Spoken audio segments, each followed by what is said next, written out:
Welcome to Disaffected. I'm Joshua Slocum, and this is the show where we talk about politics, culture, and relationships through a psychological lens. We are also from the road this week. I'll give you a little update on the shenanigans in my family from last week, and this is what we've got for you in this installment. Bored white Vermont housewives trying to bring yoga to Black people, like that's going to work. We got media crybullies who are still trying to make permanent masking a thing. We have alleged community health centers in New York City putting out public service announcements to teens about how to safely tuck their penises to achieve a smooth front. And a little more local news, Burlington goes full socialist by banning landlords from renting to Airbnb or Vrbo unless they agree to take welfare tenants and government subsidized rent. So let's dive right in. Let me give you a little update on my sister. For those of you who are new to the show this week, I am actually not in the studio. I'm at my sister's house because I've been helping out my family while my sister had a bad case of meningitis. She is recovering. I want to thank everybody who left really kind and supportive comments on all the spaces where our show shows up. Thank you. That really felt good. It was nice to hear that. We are still unsure whether the meningitis is viral or bacterial. There's lots of doctors on this case, lots of difficult decisions to make. But we are still quite disturbed at the treatment that my family received in the emergency room. And it looks as though there may even have been some alteration of the chart notes that were originally entered by the ER docs. So we're going to be looking at that too, because they let my sister sit there for 11 hours in full meningitis while her brain swelled and was delirious, and wrote her off as a presumptive barbiturate addict.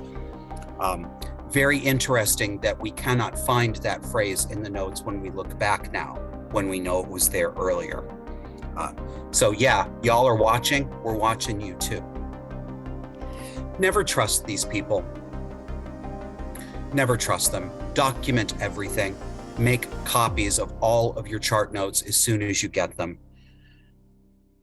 There are a lot of good doctors involved in this, and there are good doctors involved in my sister's case who have reasonable, scientifically informed disagreements about the course of treatment and the origin of the disease. This is how the process is supposed to work. There are good, trustworthy people, but the system itself cannot be trusted. And you can see it in the fact that the hospital itself is still on COVID protocols. They're still making you check in and get your forehead temperature checked. They're still making everybody in the hospitals wear masks, even though those don't stop respiratory viruses. They are, I know that people say, well, they're just trying to be careful. And no, not anymore. It's at this point today, it's 2022. We're almost in the autumn of 2022. We have known for a long time, officially, that these protocols aren't really doing anything. Those of us with common sense knew this from the beginning. Anybody could know this. We did not need studies to tell us this, but we do in fact now have that information in those studies. Yet the alleged professionals are still enacting theater, and it is theater. I don't trust people who do theater unless I'm actually paying to see a play. And I got to tell you, we showed you last week on the show, we showed you that wall of the, with the plaque about the diversity, equity, and inclusion, and all about their community. Well, I walked back into the hospital, and they had a video screen up next to that sign that I showed you last week, with a constant loop of both nurses and patients of the hospital declaring their non-binary status, which means that they have rainbow hair, a lot of face metal, and are morbidly obese, on a loop over and over again. This is supposed to be affirmative health care. They care more about their image than anything else. And I gotta say, most of the nurses have been wonderful, but it's this kind of shit that makes me not want to be in a hospital. I'm in that room getting ready for us to leave, and a nurse comes in, and she's got a big rainbow lanyard with letters about this tall, like 4 inches tall, that say she, her pronouns on it. And I'm thinking to myself, I don't need your pronouns to tell that you're female and what to call you. And why don't I need them? Well, because I can see you. I can see how tall you are. I can see your bust. I can see your hips. I can see that ratio between your shoulders and your hips. I can look at your stupid ass, okay? You're obviously a chick. And that great big, heavily made up, wide-eyed, enthusiastic stare on her face told me more than I wanted to know, but basically what I needed to know. These people scare me. Let's move on to the next topic. Who was it? Which one of you faithful viewers left this suggestion so that I can thank you properly? It was, oh my gosh. I'm sorry, I'm forgetting everything this week. You know who you are, but you left, thank you, a suggestion that we show some of my sister's art. So I'm going to show you a little bit of what this woman can actually do and what she's going to get back to when she's fully recharged. Kevin, let's show that first picture of the fantasy tree. My sister is a fiber artist, but she's not just a fiber artist. She takes this through the whole process. She actually spins her own yarn, cards her own wool, makes her own felt, does her own dyeing. For those of you just listening, this is a sort of, the theme is it's a little bit Tolkien-esque, it's a little bit fairy tale, it's woodland, a little fantasy tree that has a little castle sitting in it. It's magical stuff. It's the sort of, it's almost like a diorama, what she does, these soft felt sculptures, and they look like illustrations from really high quality classic children's storybooks. Let's take a look at another one here. This couple, this elfin couple, are they elves, Jesse? Are these, they're elves, okay, they are elves. I don't know if it comes across in the picture, but when you see these things in person, they have genuine character. They really feel like they have emotion and personhood. And to me, that is one of the things that separates just tchotchkes and kitsch from art, when something actually has a presence that you can feel. And I don't mean to sound all, sort of woo-woo-woo, but art is supposed to move you a little bit. And these figures really do have presence. And I think my favorite here is the next one, which is a woman holding a bunny asleep in the crook of a hollowed out branch. And there's just all sorts of this stuff. So I wanted to show you what my sister does when she's absolutely at her best. And she is the best at this. I've never seen anyone who's as good. So now it's time for some viewer, reader, listener comments. I always struggle over this. I want to say viewer or listener or reader, but because everything's bespoke now and everyone consumes content on their favorite platform, you have to if you are a reader or if you are a listener or if you are a content consumer, so supply all your own vectors, like supplying your own not alls. All right. This one, I'm debating this. Do I say it? It's so bad. Okay. I read you a comment from this person a few weeks ago, and I couldn't get his screen name out because it was so bad, but I'm going to tell it to you. This is from Hunter Biden's AIDS lesion.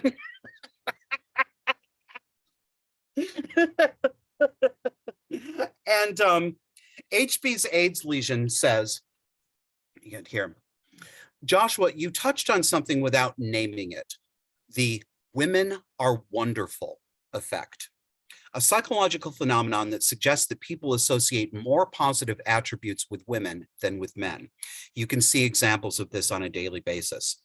Thank you, Mr. Lesion, because I had not heard of that. And of course, I looked it up immediately, and it's a real thing. The phrase, the women are wonderful effect, comes from a 1994 research paper that questioned if there really was a systemic and pervasive societal bias against women cutting across the board. And the paper, well, it questioned that and it said it didn't really believe it. Other work was done following up on that. And a really interesting one, and I want to point out to you that the authors of this follow-up paper from 2004, they're both women, okay? So if you want to dismiss this as the nasty patriarchy, you're going to have to make the next step. You're going to have to say that these women have internalized misogyny and that they're dick lickers, which is what the radical feminists say of any woman who doesn't hate men. So this is Lori Rudman and Stephanie Goodwin, excuse me. And yes, I'm going to link all of the articles and papers that I cite here. They will be linked in text in the show notes. Gender differences in automatic in-group bias. Why do women like women more than they like men? That's the name of the paper. It was in the Journal of Personality and Social Psychology. And it found that both men and women in a series of experiments have a positive bias toward women. In plain language, we will cut women more slack, and both men cut women more slack and women cut women more slack is what they found. And they're not the only people who found that. This is a pretty consistent effect.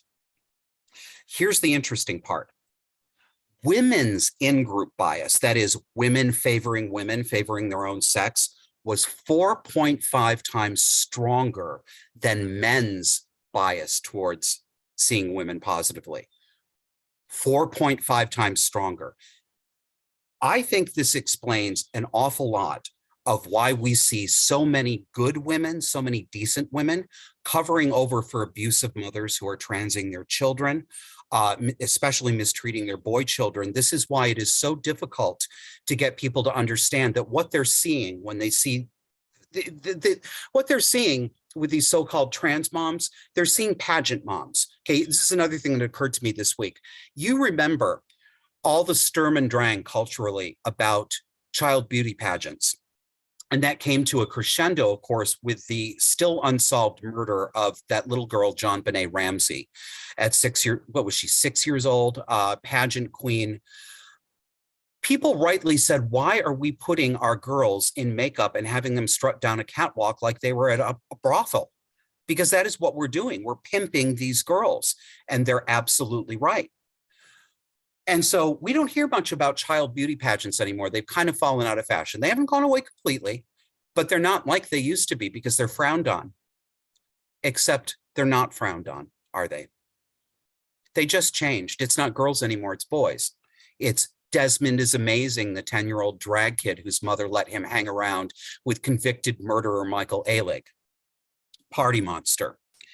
It's women on Twitter and on Facebook groups showing off their trans daughter, excuse me, get so mixed up with this. This is exactly the same thing. They are the same women with the same psychological disturbance. That disturbance is cluster B. It's borderline and or narcissism. And it's acceptable because it's boys, because it's liberating. See, my boy can be pink and pretty and all these things. But this women are wonderful effect, I think, explains a lot of why sensible, decent, moral mothers in every other sphere flock to defend these women. So it's something to be aware of. A couple more viewer comments.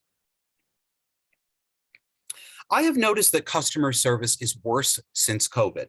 The new behavior that I'm most exercised about is customer service staff telling me that the things I'm buying are too expensive. I get up to the counter with my purchases and the woman, and it's always a woman, and by the way, this commenter is a woman as well, always gives me some variation of the following. Wow, that's expensive, or don't you think that's expensive? Or I couldn't afford to buy that. I know we're not supposed to talk back to these people, but I've started to tell them off over this, and it happened today. She said, wow, that's really expensive. And I said, well, you've convinced me not to buy it then. I hate it when people talk to me that way. It's so rude. I walked out without buying the item while she stood there spluttering at me. I have worked in places myself where I couldn't afford to shop, and it really did suck at the time. But I've never spoken to customers this way, and I was never spoken that way to before COVID. So what do you think? Am I the unreasonable one? No, I don't think you're unreasonable, and I don't think you're pulling that out of thin air. I think that our response to COVID did change us. And in one of the ways it changed us was the strange way that we treated service workers, customer service workers. At first, we called them heroes, we called them essential, we called them key and frontline workers. although we weren't necessarily doing anything to make their lives any easier while we sat home and, let them deliver all of our food. But then we dropped that as soon as it wasn't convenient. But one thing that stuck, and it's a woke idea, it's a progressive left idea, this idea that everybody who works in customer service, everybody who's on a cash register or is waiting tables on a floor is an oppressed person by virtue of the fact that they're working in the low service industry. These people, a lot of them now are making between $17 and $20 an hour at jobs that used to pay $12 to $14 an hour. So they're not even making the terrible salaries anymore. But we adopted this idea that service workers are an oppressed class, and now they do get to be rude to the customers. They just get to. And we have to accept that, and we have to understand our customer privilege. Screw that. Here's another one. This commenter says, I'm right here with you on the transgender crap. It's disgusting and appalling and terrifying in ways that people can't even fathom. Here's a little history. And this is right, this history she's about to give us.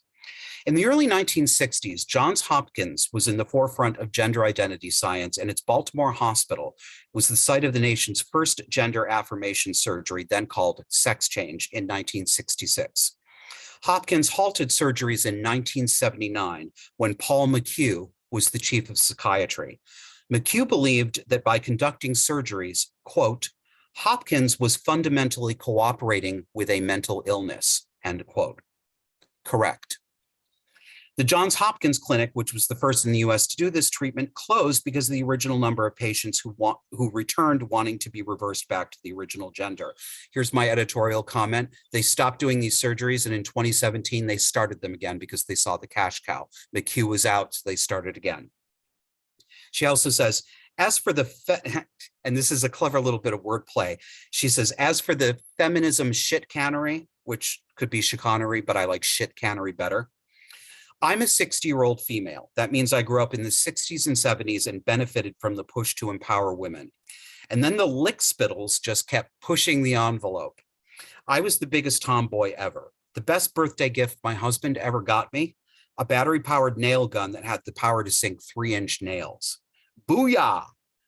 Third wave, fourth wave, radicals, I don't care what the hell you call them. They are, to borrow a Rush Limbaugh word, feminazis. Their war on men and the ever-looming patriarchy is bullshit on stilts. Grow up. You believe your own bullshit and you wallow in it. You hold yourself back. Are some men assholes? Yes, but so are a lot of women. You get the gold star. Okay, we're coming up on a break, but I want to leave you with a funny. Oh, this is one of those times that I wish we had two-way communication because I would love to see your faces. You know what? Maybe, yes. As a matter of fact, let me suggest this. This is off script. Do a reaction video for me, would you? Just do me a quick reaction video and email it to us at disaffected.fm. I want to see your face when you see these faces. So there's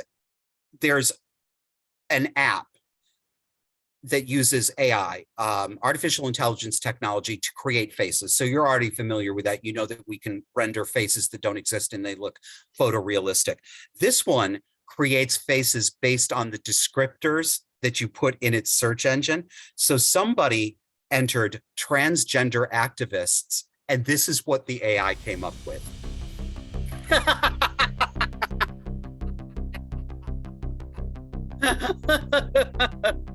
Yeah, I know, but tell me they don't look exactly like that. Look at that and tell me they don't look exactly like that. We'll see you on the other side of the break.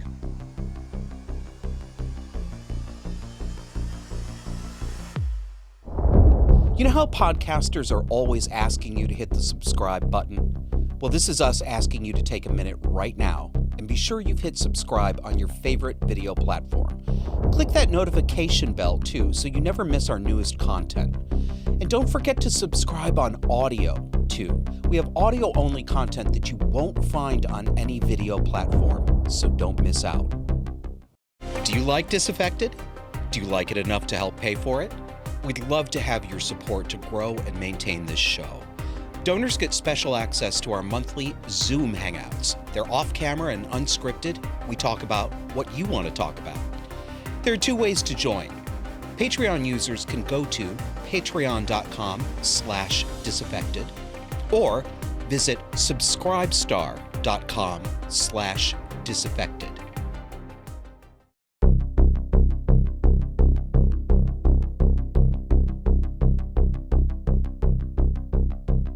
Just take a pea-sized amount and apply it like lotion to your privates. Then kiss your stinky butt goodbye. Mwah. Goodbye. Ah! No one likes odor below the belt. Whether you're at the gym getting free samples of butt incense, at the office inhaling your own front fumes, or in bed doing some stinky wanky.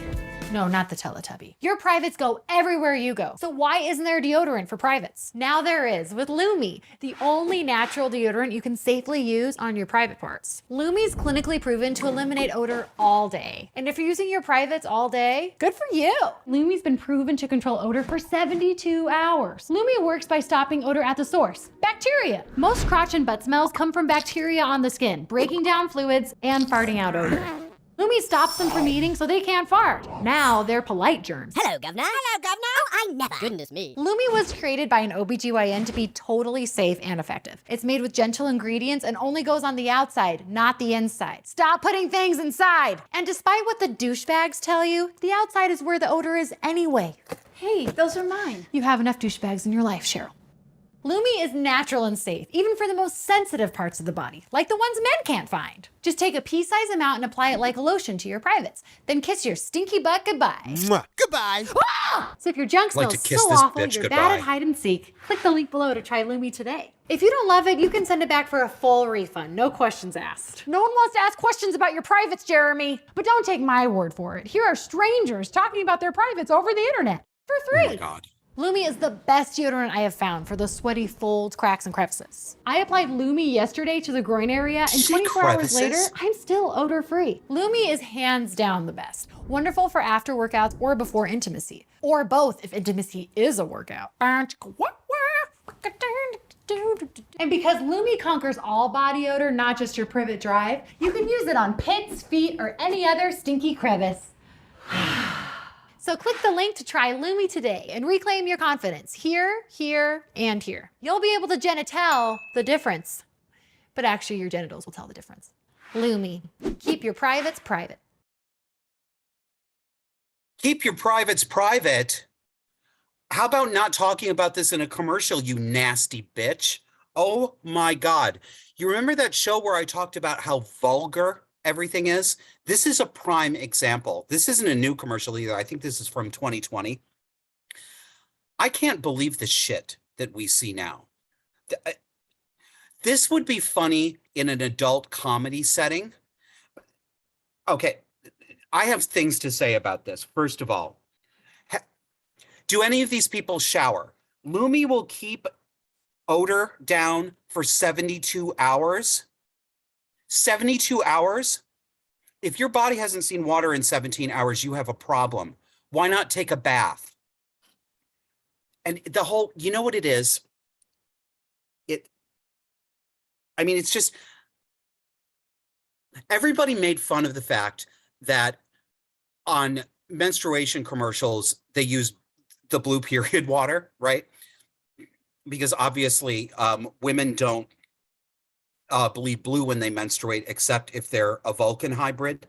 But I would give anything to have the blue water back, more blue water and less of this. I don't want to see animated hairy butt cracks with sweat in them. I don't want to see some chick bent over with her nose stuck 3 inches from some guy's ass crack in the gym. What is going on? Why are we doing this? And the thing that is the most disgusting about this to me is not just the frank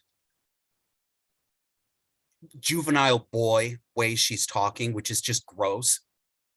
It's the cutesiness. It's the juxtaposition of it's the juxtaposition of the attractive young woman saying the sorts of things that you expect 13-year-old boys to say in a locker room. That has become an entire cultural trope. I think it started with, before I get there, did you hear how she got the girl power feminism in there? It works even on the parts that men can't find. Listen, honey, Ladies, I don't believe you. I do not believe you that men can't find your clitoris. You know why? Because I can find your clitoris. I know where it is. You know where it is? It's right at the top. It's right there. It's right there where all the action takes place. Are you telling me that a man gets down there and suddenly goes blind and cannot see it? Ugh, bullshit. So anyway, it's this thing kind of started about 20 years ago with attractive comic women like Amy Poehler, Tina Fey, Kristen Wiig, all Saturday Night Live alumni. And part of what made their comedy really funny, and some of it was really funny, was that they did that thing. They were all attractive women who were willing to make themselves look ridiculous and vulgar. And that's a surefire win for a female comic. In fact, you saw it. They made fun of it in that character sketch, that recurring character sketch that Kristen Wiig did. The blonde, not blonde bombshell, the redhead named Shauna. She looked like Anne Margaret from the 60s with that swoopy hair. And she'd come in, she'd go, oh, I'm just so glad to see you guys. Oh, should I take my sweater off? Right? And they're all like the wolf in the old Warner Brothers cartoons. And then all of a sudden, I'm getting the dog's all upset because I was making wolf noises. Then all of a sudden she's like, she lets out this massive wet fart, or she burps, or she gobbles her food. She's like, it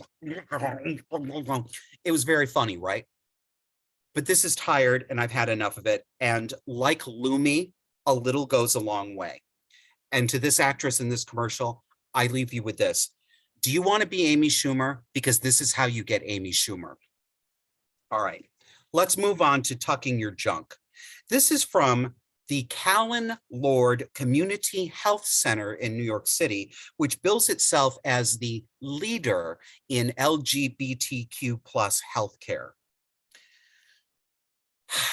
What I'm about to show you is from a series of informational pamphlets, flyers, pages for kids. Look at this, safer tucking. We're going to get to that. I know I've explained tucking before, but I'm going to re-explain because I like to explain things. This is from a series called HOT, H-O-T-T, Health Outreach to Teens. HOT. Get it? Why are these people talking about hot things with children? Raises a question, doesn't it? Say yes, it does raise a question. Safer tucking. So tucking, well, why don't I do it in their words? Where I was going to say, where are my borderline glasses? But I don't have those. I have my Walton's glasses, which is what these silly things look like. Because I broke my borderline glasses, so now I have to have these sort of like quasi John Denver, Wilford Brimley bullshits. All right. Safer tucking from Callan Lord. And here's what's on the graphic that you can't see. We meet the health and wellness needs of LGBTQ young adults aged 13 to 24. Young adults, age 13, young adults. You see what's happening, right? Age is just a number. Love has no age. Yes, it is pedophilic. Correct. You are seeing pederasty. I'm pretty sure that like this dude here helping a 13-year-old try to hide his penis is not a health need. So what do we got here? This is all about how to tuck. This is strapping your penis back to look like you don't have one. So can we move, Kevin, to B3, comfort tips number 1. Trimming or shaving generally helps with tucking. Use a sharp razor and shaving cream or soap to avoid irritation. God, you're talking to retards too. Duct tape is not recommended because it can tear hair, skin, and cause rashes or irritation. Only duct tape, though. Every other tape is fine. Comfort tips number 2 tell us it's not possible to urinate while taped, so use the bathroom before you tape. Girl, I taped this morning and I forgot to go to the bathroom. I'm gonna have to rip this off and retape. Don't forget to drink water, but try to take time to relieve yourself before and after. Remaining taped for longer than 4 to 8 hours causes irritation, discomfort, and possible pain while urinating. Try not to tuck 24/7. Take breaks if you can. She's like, if you can. We know that some of you have a need to tuck 24 hours, but if you can manage and take a break. Talk about colluding with mental illness. It's not just colluding, it's instruction and induction. This is inducing mental distress and bodily distress. We got a few more from Callan Lord. What is tucking? The goal of tucking is to make the underwear area look smoother. This can be done in multiple ways. Why do some people tuck? Tucking can help relieve gender dysphoria or make you feel better about your body. Tucking can make wearing some shorts, skirts, and pants more comfortable. If you can't get your dick and balls in there, that means you've got the wrong size or you're wearing women's clothes. Honestly, tucking can help you navigate situations more safely. I screwed up on the graphic there. Sorry, I had a little bit. Tucking can help you navigate situations more safely. What could that mean? Oh, it helps you pass better so people don't beat you up for not being a real woman. This is crazy. This is crazy. But here's the best part. Here's the best part. Long quote here. Some people prefer not to use anatomical terms to refer to their genitals. So from here on out, we'll call the parts He, B, and J. There are spaces in your pelvis called inguinal canals. I'll have the white sauce, please. Right above your genitals that you can use to make your underwear area look flat. Make your underwear area look flatter. You can push the PB up into those spaces and pull the J back. After you've been on hormones for a while, things will shrink and become more comfortable. This can all be secured using medical tape or various clothing options. Things will shrink. Baby talk, your things will shrink. Peanut butter jelly? Do you mean like this? Peanut butter jelly time, peanut butter jelly time, peanut butter jelly, peanut butter jelly, peanut butter jelly with a baseball bat. Oh my God. Now, the wonderful white world of Vermont. This comes from a friend who used to go to this yoga studio.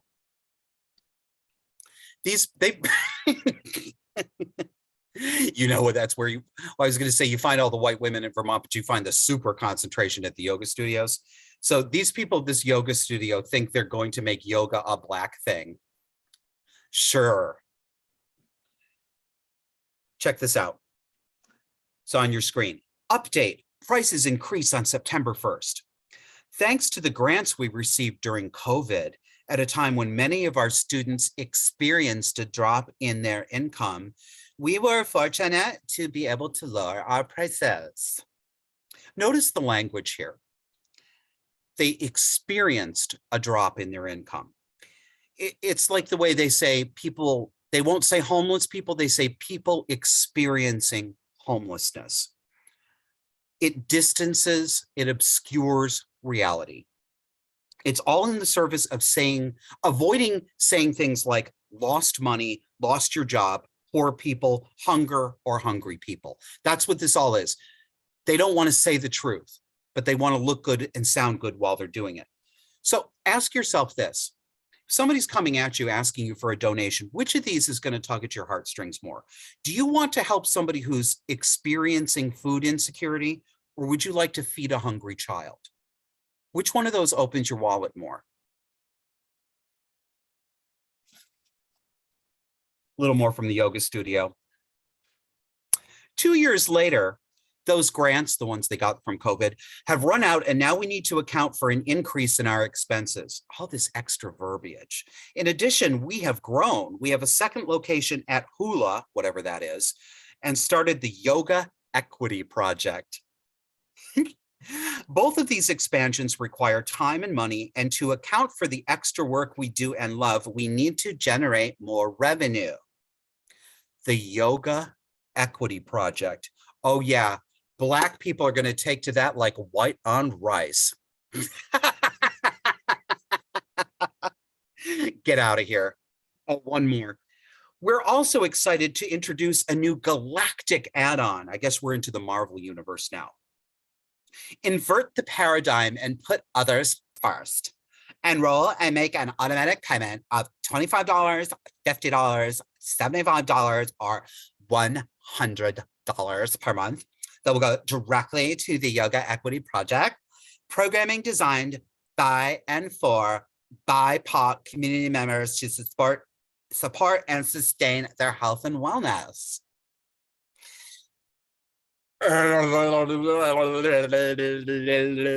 Hey, Jesse, do you have any drugs that knock a person out?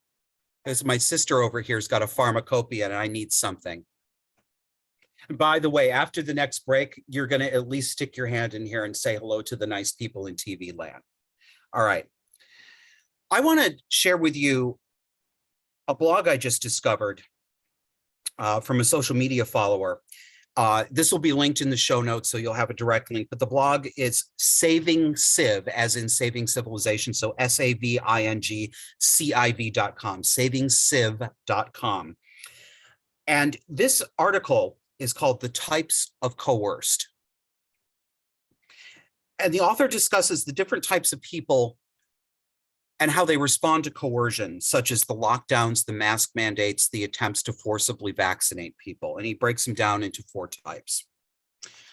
So to introduce it, quote, when coercion is applied to information or belief, people can tend to react in a set of predictable ways, some with differences, causes, and effects that aren't immediately obvious. I found it useful to categorize them. You might find these categories useful descriptors for those around you as well. First category, type 0, the indifferent. Quote, a person who believes something and has little to no doubts about it because they are generally incurious, underinformed, and unconcerned with this area of information, logic, or experience that might lead them to know that they are being deceived. As many deceptions one might face are identifiable as a likely deception using only one's life and past experience, the type 0 won't likely be very introspective. No coercion is therefore necessary. We all know these people. Then we go to type 1, the unbowed. A person who, when approached with a deception, is readily able to identify it as such and does not submit to it despite any coercive pressure applied. This person is not deceived. This person also bears the brunt of coercive harm. So I take that to mean these are the defiant people, the ones who won't back down. Like many of you out there, and you know, I'm not saying this to blow smoke up my own ass, but I'm one of these people. I won't do it. And we do, in fact, take the brunt of the coercive harm. We are the ones targeted. We are the ones who are canceled. We're pushed to the social margins, and we're called crazy. Just as it happens in the family, this is exactly what happens in a cluster B family with a narcissistic parent. When the child starts to say no, when the child sees through the lie, the child is called crazy, over-imaginative, or a liar herself. Type 2, the cowed. We all know the cowed. When approached with deception that is paired with coercion, to acknowledge the deception is true, a type 2, the cowed, would acknowledge that the deception is true in order to avoid the coercion, but not accept the deception as truth internally due to having information awareness or introspectiveness in that deception's area to identify it as deception. This can cause stress, as not only does it involve potential damage to one's self-image due to acknowledgement that one said uncle, one bowed to authority, or took the coward's way out, but the inner wear and tear of maintaining a lie in the presence of pro-coercion friends, family, or co-workers is damaging to one's psyche. However, the type 2 is only partially correct about having taken a cowardly or dishonorable path, as it actually requires a certain amount of courage to face the facts of what they're doing as opposed to denying it altogether, which leads to type 3, the enlightened. This one is the really important one. When approached with deception that is paired with coercion, a type 3 might at first resist it like a type 1, but once the application of coercion enters the picture, he chooses to accept the deception as truth, having been, quote, convinced. The convincing occurs not because the information led them to accurately identify the deception, not that, and I lost my place. Accepting this is a mechanism to defend their ego from the damage to it that would occur in a type 2 that we just talked about. By thinking of themselves as convinced as opposed to being coerced, they're not submitting. They're not saying uncle. They're not taking the coward's way out. Rather, they are simply more courageous for having challenged their preconceived notions and followed the facts, despite never addressing their prior hesitations. Boy, have I seen a lot of these people. This is, in effect, the religious experience, wherein one walks by faith, not by sight, but so deep in denial, where one denies that any faith has been applied at all. It's not uncommon for a type 1 to become a type 2 and then a type 3 as coercion takes its toll.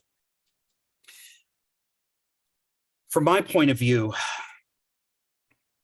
you've seen people like this. You've heard people who say, I saw the science evolve, so my views evolved. What do you do when the science evolves? Do you change your mind when the facts change? They will say this to you. It's all fake. They're not changing their minds to fit the facts. They're bridling their own brains to avoid the whip slash. That's what they're doing. It's a reversal. They're doing the opposite of what they tell you they're doing. And they're lying about it with a rictus grin on their faces, telling you that they're happy. They've seen the light. These are the most disgusting types of these people. Anyway, I recommend you read the whole thing. I can't do it justice here, but it's worth checking out. Time for another break, and we'll see you with the final segment to close out the show. You know how podcasters are always asking you to hit the subscribe button? Well, this is us asking you to take a minute right now and be sure you've hit subscribe on your favorite video platform. Click that notification bell too so you never miss our newest content.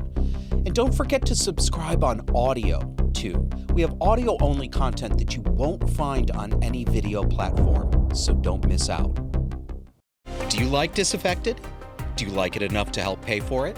We'd love to have your support to grow and maintain this show. Donors get special access to our monthly Zoom Hangouts. They're off-camera and unscripted. We talk about what you want to talk about. There are 2 ways to join. Patreon users can go to patreon.com/disaffected or visit subscribestar.com/disaffected.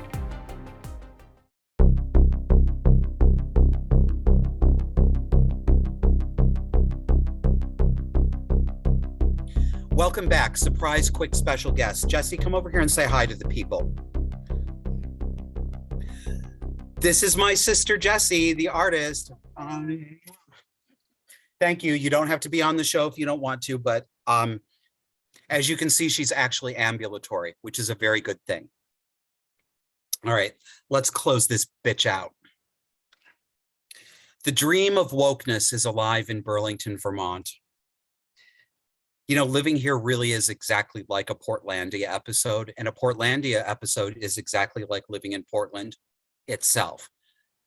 Satire and parody are dead. You can't make them up anymore because the real world does it for you. I'm going to show you what the city of Burlington government has gotten up to. You won't be able to read this, but I'm going to put up on the screen a letter from the Burlington Housing Authority to Burlington landlords.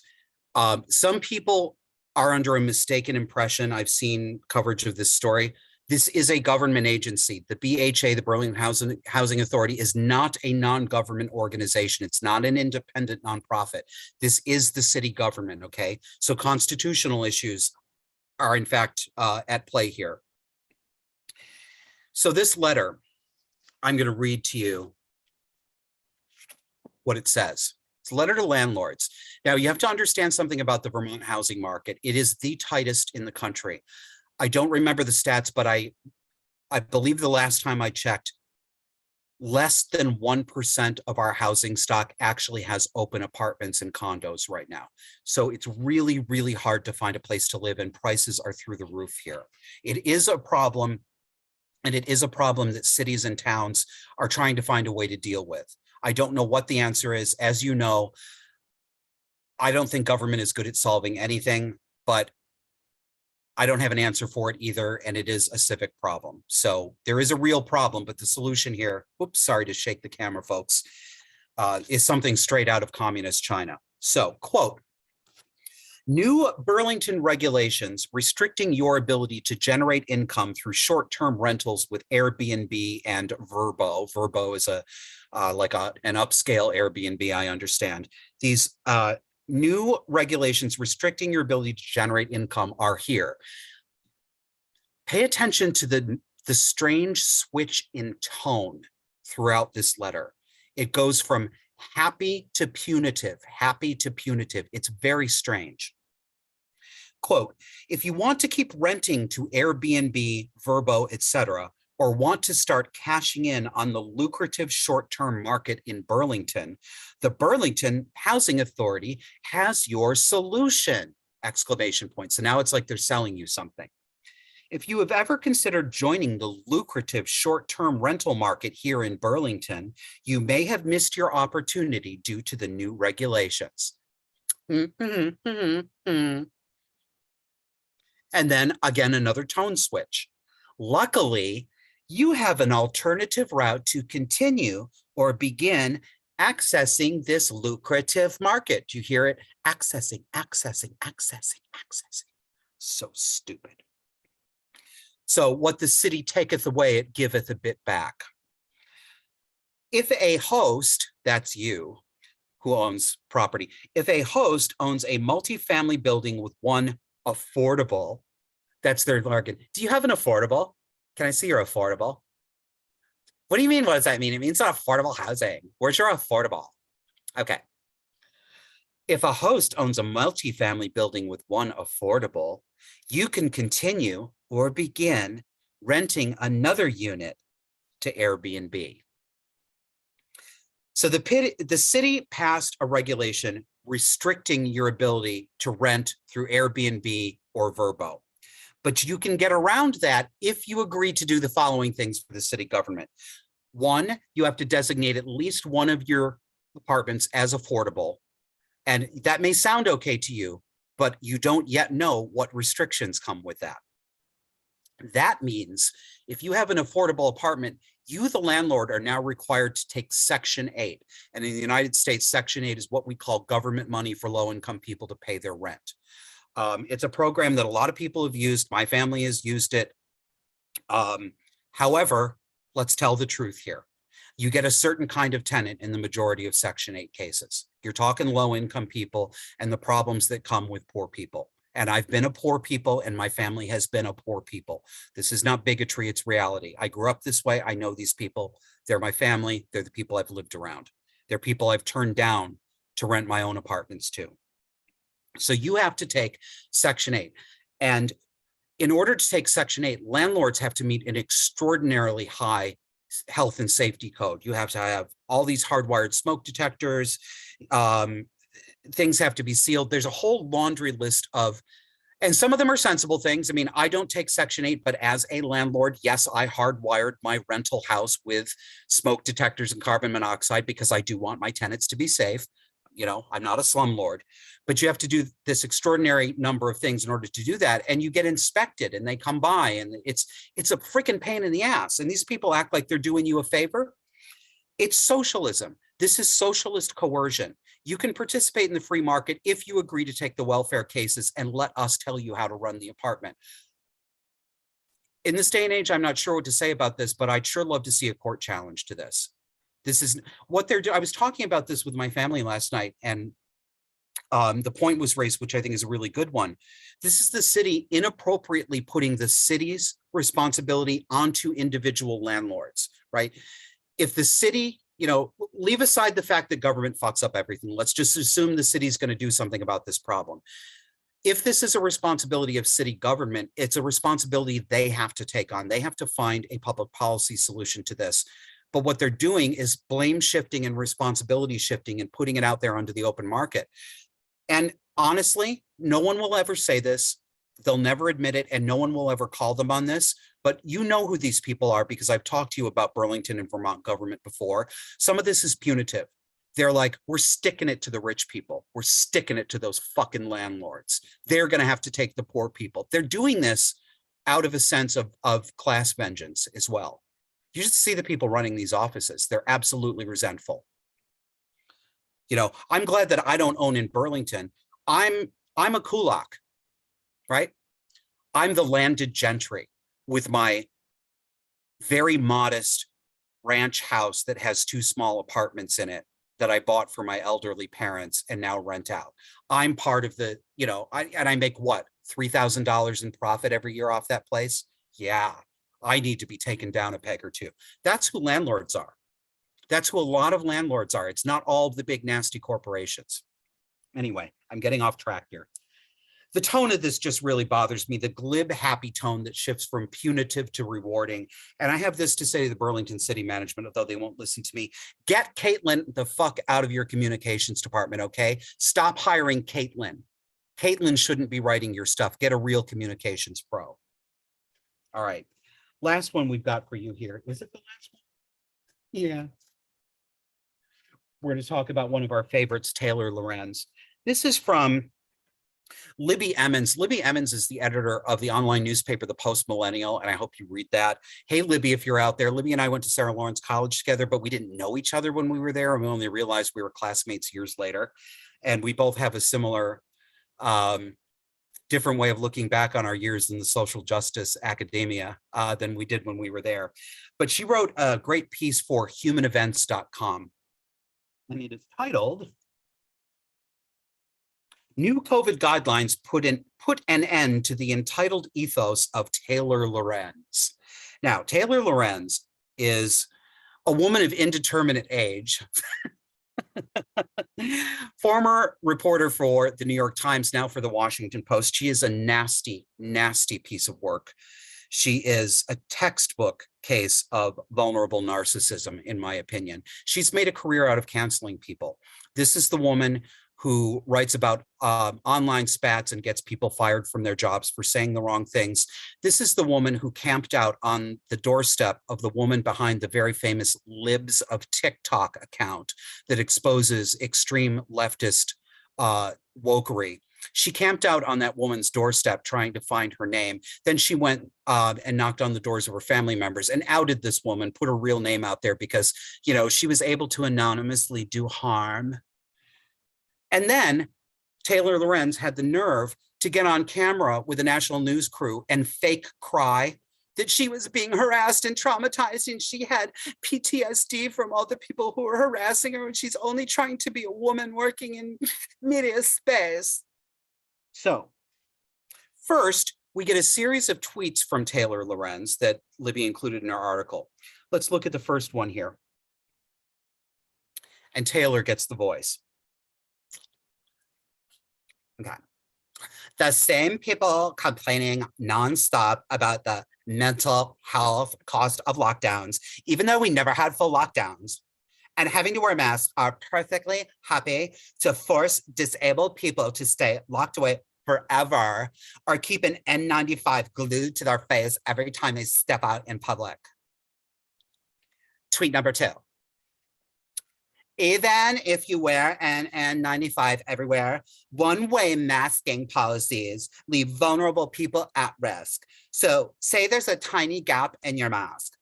You have to remove your mask at airport security or take a sip of water, to say nothing of the countless other mitigation measures our leaders have ignored. Taylor, sweetie, one-way masking isn't a thing. Like fetch, it's not going to happen. Stop trying to make one-way masking happen.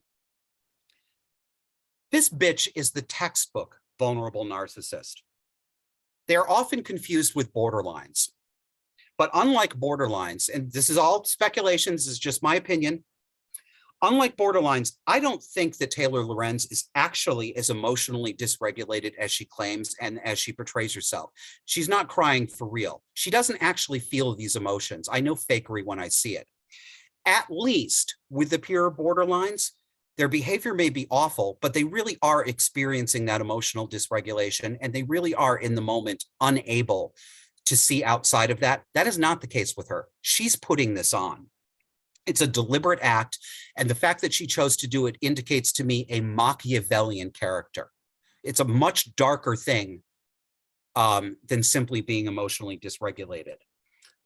That's the vulnerable narcissist. Learn how to distinguish between a borderline and a vulnerable narcissist who's pretending that she's sadder or more scared than she actually is.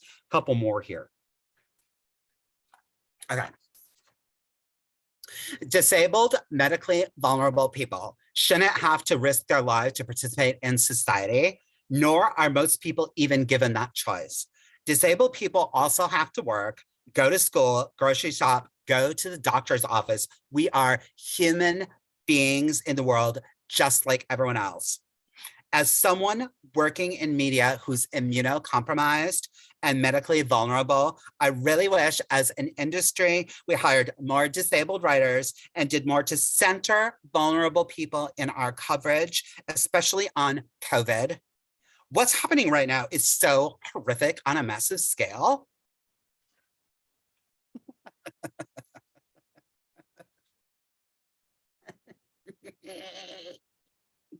Libby Evans really has her number. She says, the CDC has finally relaxed the COVID restrictions that many Americans already knew were useless, that of quarantining those who've been exposed to the virus. The new guidance lifts the requirement to quarantine if exposed to the virus, de-emphasizes screening people with no symptoms, and updates COVID-19 protocols in school, NPR writes. Yet for some, like noted crybully Taylor Lorenz, these changes are intended to hurt people like her. Lorenz, who has come to symbolize the kind of whiny, entitled millennial that demands more of society than she would ever allow anyone to expect of herself, can't bear to have the freedoms of others supersede her own need to restrict them. Libby, that is beautiful prose right there. It is not only accurate, it is deliciously written. Quote, there is an ethos among Americans of a certain overeducated class, among those who feel their mere existence is permission to dictate terms of behavior to the rest of society. It is this group that reveled in the COVID restrictions, has used masking and quarantining as a moral cudgel with which to beat the rest of us, to call us grandma killers, and claim that we just don't care about others. This is not about masks. It's not about support for the disabled. It's about wanting to force others to treat you a certain, very specific way, even to the detriment of their own preferences and freedoms, and feeling entitled enough to demand it, end quote. And that is as good a definition of any as cluster B. That's what this show is all about. As in the home, in society. And here we are. Thanks for joining me. We'll see you again next week.